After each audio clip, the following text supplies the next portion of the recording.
Leader in the United States Senate, Harry Reid, recently said the war in Iraq is lost. A letter to today's USA Today calls his comments treasonous and says if General Patton were alive today, Patton would wipe his boots with Senator Reid.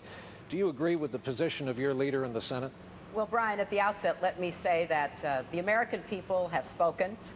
The Congress has voted as of today to end this war. And now we can only hope that the president will listen.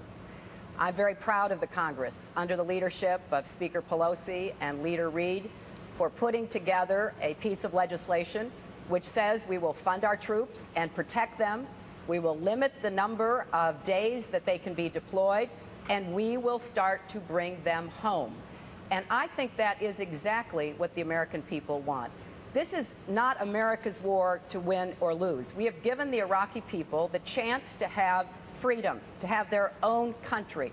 It is up to them to decide whether or not they're going to take that chance. And it is past time for them to demonstrate that they are willing to make the sacrifice, the compromise that is necessary to put together a unified government and provide security and stability without our young men and women in the middle of their sectarian civil war. Senator, time, thank you very much. Senator Biden, same question to you, which is, do you agree with Senator Reid that the war is lost? Look, Brian, this is not a game show.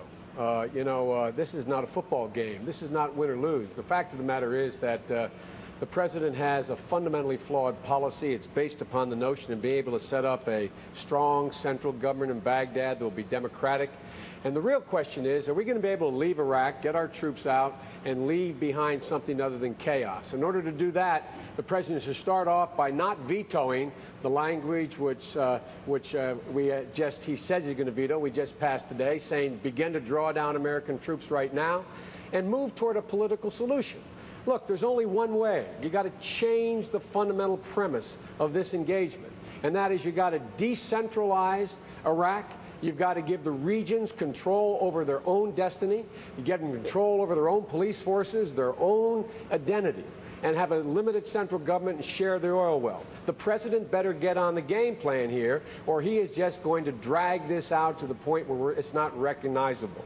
Senator Obama, you have called this war in Iraq, quote, dumb, close quote. How do you square that position with those who have sacrificed so much, and why have you voted for appropriations for it in the past? Well, Brian, I am proud that I opposed this war from the start because I thought that it would lead to some of the disastrous conditions that we've seen on the ground in Iraq. What I've also said is if we're going to send hundreds of thousands of our young men and women there, then they have to have the night vision goggles and the Humvees that are reinforced and the other equipment that they need to make sure that they come home safely. But the American people have said, Republicans and Democrats, that it's time to end this war. I was in New Hampshire talking to a woman at a town hall meeting. She started crying, standing up saying, I can't breathe. My nephew's been sent to Iraq. And when I listen to mothers and fathers all across the country, they are telling me it's time for us to come home. I'm proud of the fact that I put forward a plan in January that mirrors what Congress ultimately adopted. And it says there's no military solution to this. We've got to have a political solution, begin a phased withdrawal, and make certain that we've got benchmarks in place so that the Iraqi people can make a determination about how they want to move forward. Senator Edwards, you made a high-profile apology for your vote in favor of the Iraq war resolution. You have said, quote, we need a leader who will be open and honest, who will tell the truth when they made a mistake. Was that not a direct shot at your opponent, Senator Clinton? No, I think that's a question for the conscience of anybody who voted for this war. I mean, Senator Clinton and anyone else who voted for this war has to search themselves and decide whether they believe they voted the right way. If so, they can support their vote. If they believe they didn't, I think it's important to be straightforward and honest, because I think one of the things we desperately need in our next president is someone who can restore the trust bond between the American people and the President of the United States, because I think that trust has been devastated over the last 6 years. And I think beyond that, it's important for the President of the United States to restore trust between the President and the rest of the world. It is impossible for the United States of America to provide the stabilization and the leadership in the world that the world desperately needs from us unless first the American people trust their president, believe he's open, honest, decent human being.